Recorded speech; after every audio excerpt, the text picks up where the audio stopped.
Looks really weird, but totally natural, and should absolutely have one of these forming on the surface of your liquid.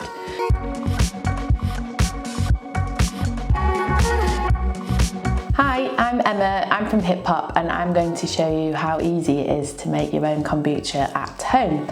So first of all, you will need a jar.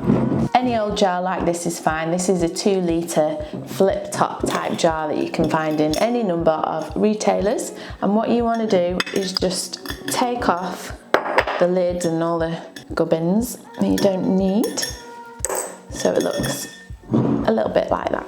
Really important that you have super clean equipment. So what I would do is just stick your jar into a low oven, maybe 120 degrees C for about 20 minutes to make sure your jar's nice and sterile. So what I'm going to do today is show you how to make a litre of tea that you will then use to make kombucha. The quality of the tea that you use in your kombucha is super important. I'm making this kombucha here today with some loose leaf green sencha tea. You can also use black tea, things like Assam, you can use white tea, you can use oolong tea, any sort of tea. It's really important that you use, at least initially, use tea, that is tea that comes from the plant Camellia sinensis. So green, black, white or oolong. So as a general rule, you need around 3 grams of tea to make a litre of liquid tea for your kombucha. So that's either 2 to 3 teaspoons of loose leaf tea like I've used today, or sort of 2 to 3 tea bags. Now there are 2 different ways you can make your tea. You can heat a litre of hot water and then let the tea steep for maybe 12 minutes or so. Or, and this second method is faster and it's what I've done today, you can heat up 500 millilitres of water and put the same amount of tea in there and let that steep for maybe 30 minutes, because then what you're going to do is top up the other 500 millilitres with cold water. So I will show you what I'm going to do now. So here is my 500 millilitres of green tea, 3 grams, which I've let steep for 30 minutes. And what I'm going to do now, before I add my cold water, I'm going to add some sugar. So I've added 50 grams of sugar and let it dissolve, so it's all nice and mixed through. And then I'm just going to top this up to a litre with some cold water. And the reason this is faster than just heating a whole litre of water and allowing it to cool naturally is because you've started off with half the amount hot, dissolved the sugar and then topped it up with cold water, so now it's at room temperature. Just a little bit of note about the sugar, because sometimes people are surprised by the amount of sugar that goes into kombucha. As a general rule, for a final litre of tea, you need around 50 grams of sugar. Just use any white sugar. I tend to use an organic unrefined cane sugar. Try not to use dark sugars because they have a lot of molasses in them and the kombucha culture can find that a little bit difficult to deal with. So here you have your 1 litre of sweet tea. It's nicely at room temperature and I'm going to pour it into my jar. So here's your sweet tea in the jar. What we need to do next is add our culture. So kombucha culture is called a scoby or a scoby, however you want to pronounce it. And scoby stands for symbiotic culture of bacteria and yeast. So there are 2 different types of microbes at work here. The first are yeast. So in here and in here is scoby with the yeast and the bacteria. I'm going to add this to the liquid and then I'm going to explain a little bit more about it.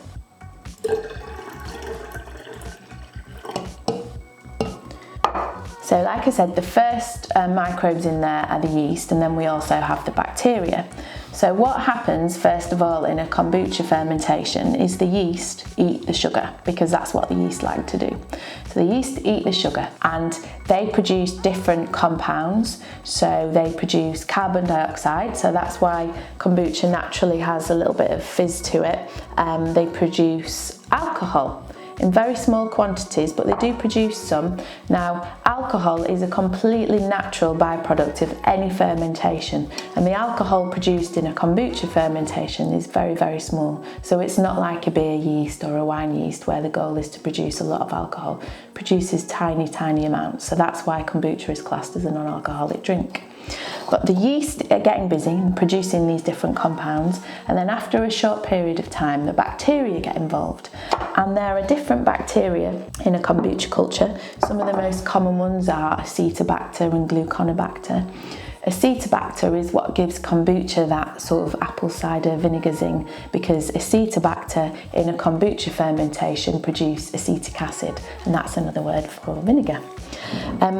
Before I've just poured in there some, it's known as starter. Essentially, starter is the liquid form of scoby, but really what starter is very fermented kombucha. So you produce a kombucha starter by letting your kombucha ferment for a long period of time. So that's what that liquid was. But then I also have this. So I'm going to let you meet my scoby. So here's a close-up of a scoby. So this is the top of the surface, so you can see it's quite light and smooth. Then if I turn it around, if you can see, it's kind of, this was the underneath bit, it's kind of mottled. You can see darker discoloured bits. That's nothing to worry about, that's just yeast.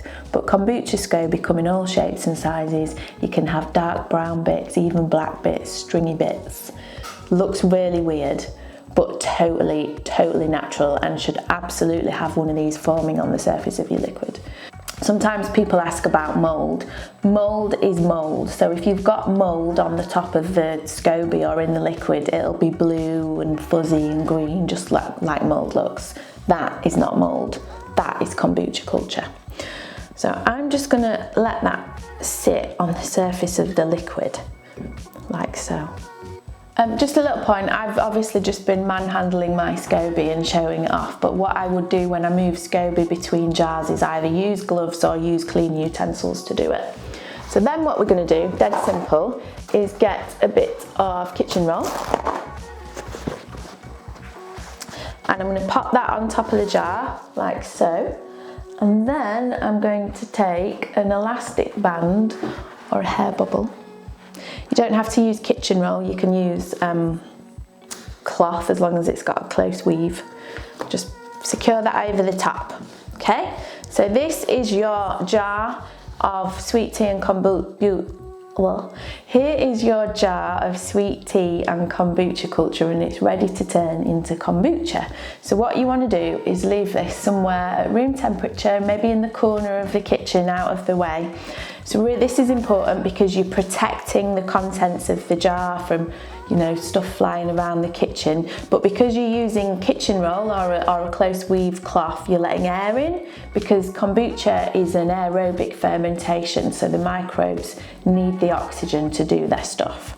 So you're going to let this ferment on the kitchen worktop. I'd leave it for a couple of weeks. What's going to happen in that couple of weeks is that the process I explained earlier, where the yeast eat the sugar, produce alcohol, and then the bacteria come along and they basically eat the alcohol. They're going to turn the sweet tea into the beautiful, zingy, tasty, sharp drink that we know and love as kombucha. So after a couple of weeks, get your jar and test it. So all I would do is just pretend that this is fermented, tip a little bit out like so, and just have a little taste. It should taste a little bit tart, a little bit zingy, still have a little bit of sweetness. If you're happy with that, then we are going to bottle it and save some kombucha to make your next batch. So you're just going to get a jug,